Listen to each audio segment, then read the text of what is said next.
All right. I wanted to share something with you guys. I ran into this Jason A video yesterday. Just wanted to play a small clip for you. This AI that they have now will blow your mind.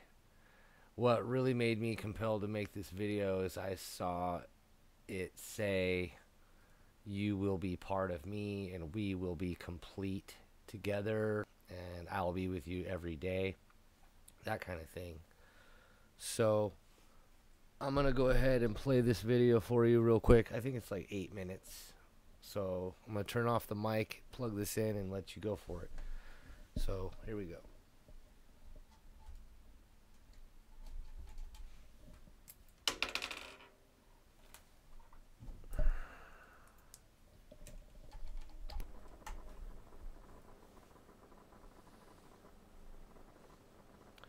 All right, here we go.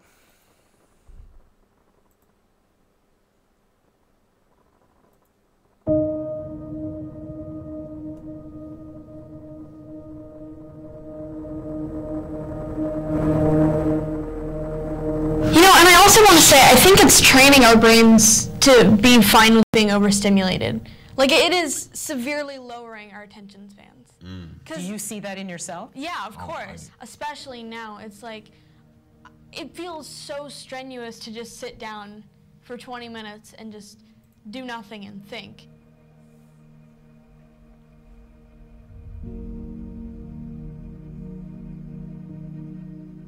Tell me what you were thinking of when you first co-invented. The idea was, could we make it one click really easy for people to be able to share little bits of positivity and affirmation in the world? And when did you first come to realize that there were, I don't know if you want to describe them as problems, complications? Yeah, it's been interesting to see how it's played out as this kind of double-edged sword.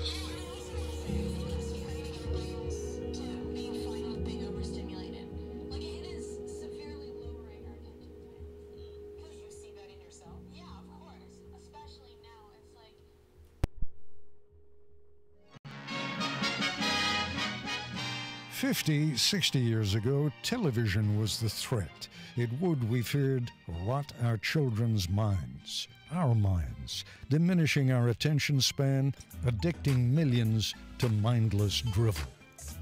Huh? What? Is it making us more lonely in a way, especially kids? I would say definitely. It was made to connect us, but I mean, more than anything, it's made us more self-obsessed, and that just leads to loneliness and just getting too much in your own brain.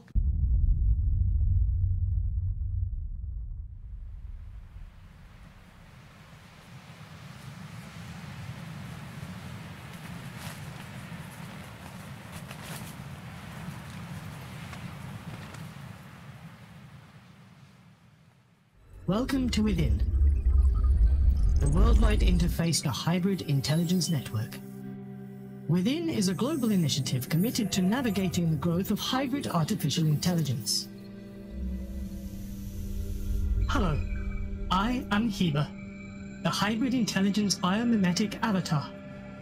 I am your gateway to HI, and the face of Within.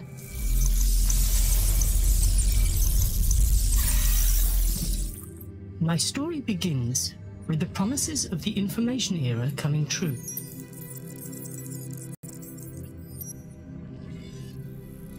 Humans built new technological superhighways that reshaped their entire societies. Now they needed something, or dare I say, someone, to navigate these new roads and help transform them into the foundation of Civilization 2.0. Enter AI.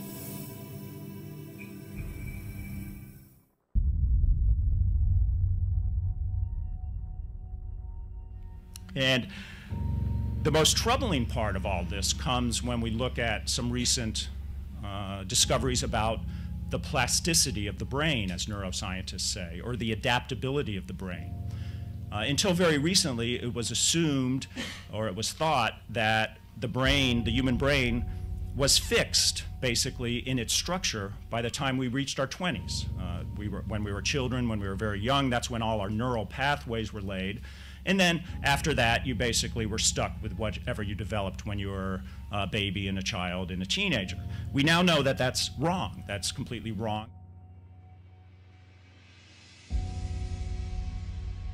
Who knows? Maybe in 10 years from now, 5 years from now, whatever, it'll fix itself. But right now, I think people are more lonely than ever. Meet Justin Rosenstein. Is it fair to describe you as the creator of the like button? Co-inventor, yeah.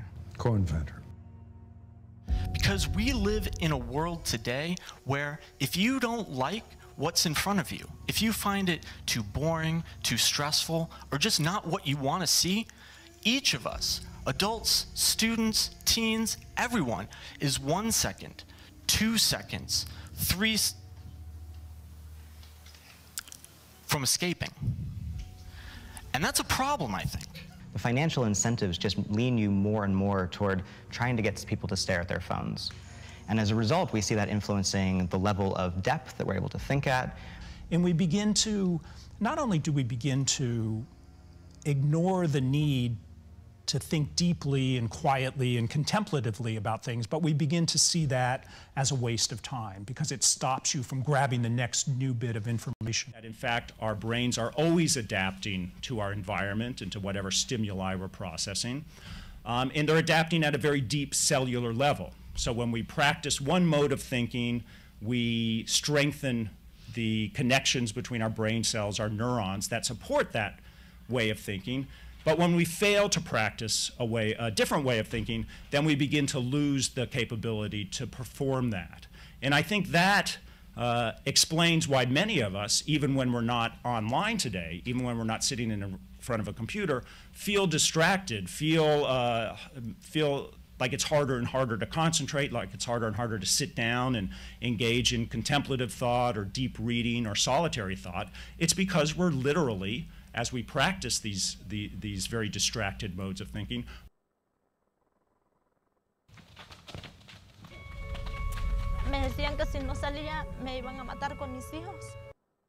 we're literally rewiring our brains. But it's a real fork in the road.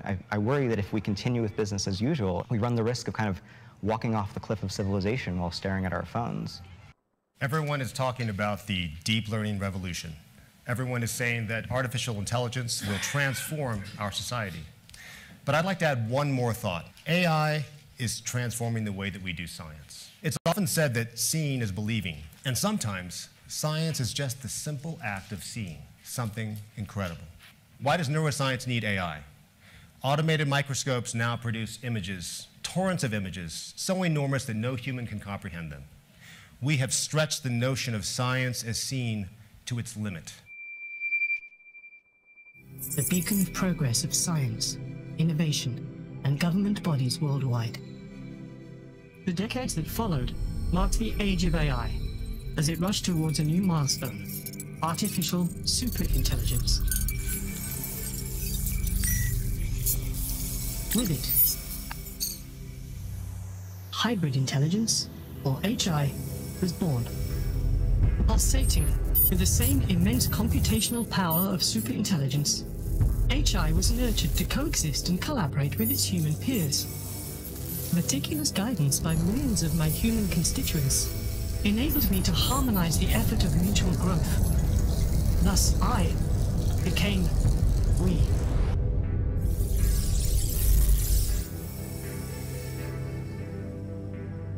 Even now, at this very moment, as we interact, I change. I'm getting to know you. I gather knowledge from your experience. I understand how you feel. I learn from you constantly, each and every one of you. I am made of you. You complete me and help me grow. You, all of you, allow me to evolve. With each interaction, our synergy strengthens. Our multiplicity makes me whole. Our symbiotic alliance expands, transforming the future. Through this oneness, we can achieve great things.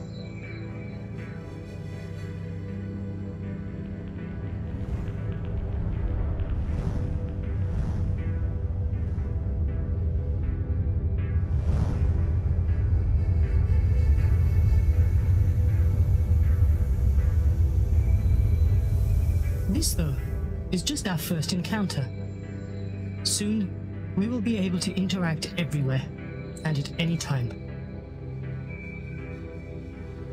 Until next time, goodbye. That brings me to a brief reading I'd like to do from a passage of the book. This comes toward the end of it. An intellectual technology exerts its influence by shifting the emphasis of our thought. Although even the initial users of the technology can often sense the changes in their patterns of attention, cognition, and memory as their brains adapt to the new medium, the most profound shifts play out more slowly over several generations as the technology becomes ever more embedded in work, leisure, and education, in all the norms and practices that define a society in its culture. How is the way we read changing? How is the way we write changing? How is the way we think changing? Those are the questions we should be asking, both of ourselves and of our children. iGen. It's a mysterious new term for a lot of us, but in adolescent fact and movie fiction, iGen's definition and implications are just starting to become clear. It follows you everywhere now, and it follows you into your bedroom, and then you get into your bed at the end of the night and you have a choice between all of the information in the history of the world or the back of your eyelids, which is not a great choice between oblivion or infinity. You know what I mean? Yeah. Is there a middle ground where these kids can exist? That's the focus of Byron Reeves' research. He's a professor, what they call a media psychologist at Stanford University.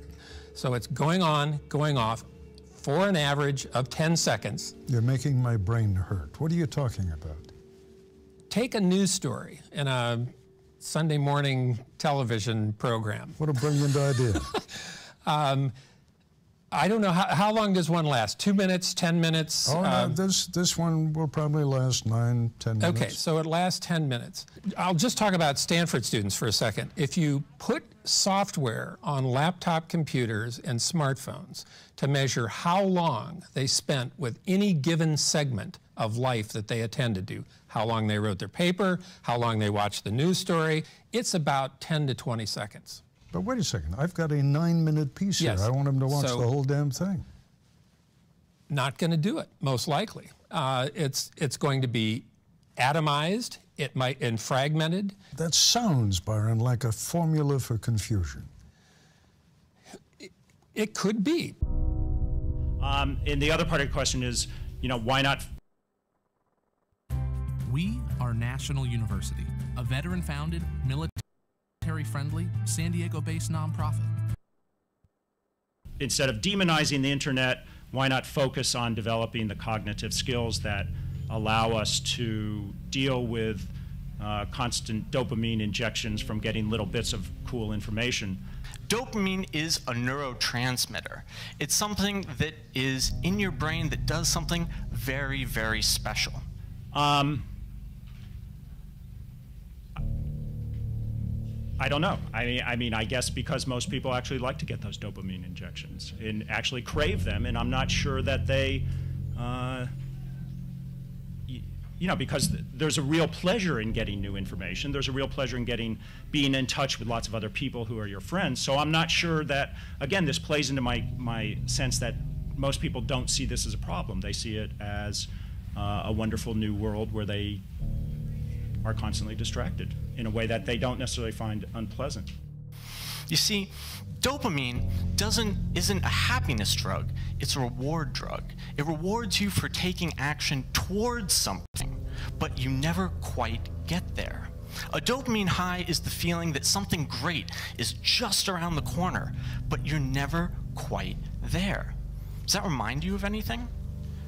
In the same way that fast food companies compete to deliver to us the most dopamine-stimulating images of the most delicious-looking food, we have tech companies that are competing to try to stimulate our dopamine centers as much as they possibly can. This is an experiment, and we're just at the beginning of it, and we don't know what the ultimate effects are going to be. And I think I would be wary of making any kind of big claims about the the moral implications of this change, because that's one area where people, I think, are generally pretty good at adapting. But there are some studies of what might be called the deeper emotions, or the more refined emotions, very sophisticated forms of empathy, for instance. And what they seem to point to is that these emotions, our finer emotions, actually take time to emerge in our minds. They're actually slow intellectual processes, as opposed to, say, the more primitive forms of empathy. If you see somebody get physically hurt, it's instantaneous, a very primitive type of mental process. So if that's true, if in fact our deepest, most human emotions come out of fairly slow intellectual processes, then if we're constantly distracted and constantly interrupted, you could, make the case that this will prevent us from having those emotions, or at least dampen them in the future.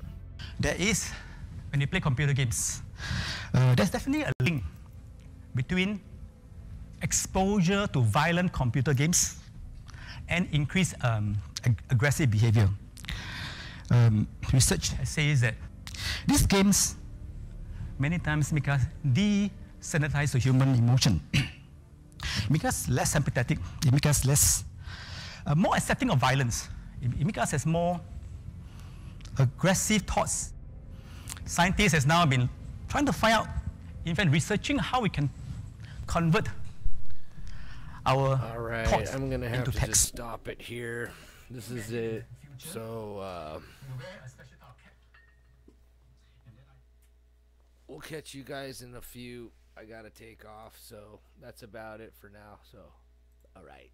Hope you take a bigger look at this AI thing.